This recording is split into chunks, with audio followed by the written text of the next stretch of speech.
you doing another walk of shame to the front of your home group, picking up another white chip after yet another relapse. I get it, I've been there, and it's not that you're a bad person, and it's not that you don't have willpower. Probably because you're doing one of these things to sabotage your early recovery. But look, have hope. There are things that you can do to identify them and know. 9 years in long-term recovery, 8 of those years I have spent helping people move from active addiction to early recovery and stability. And in my experience, this is what people do when they are successful in their recovery. All right, you start relying on willpower instead of support. Our addiction is in our brain just waiting on us to slip up.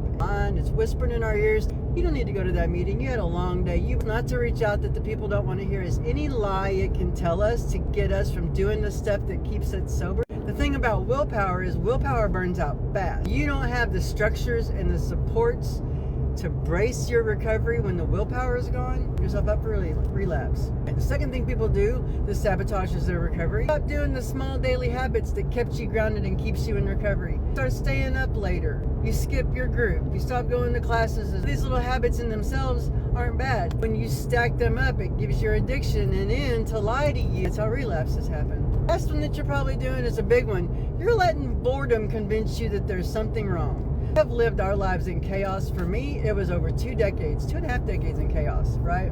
And when I got sober, the first few months of recovery felt so boring because in our active addiction, chaos is comfortable. And so we start telling ourselves that something's wrong, and our brain starts lying to us to create that chaos because the chaos leads us to relapse, and our addiction can get the drugs it wants. You have to always be on guard, especially in early recovery. Don't let your addiction lie to you.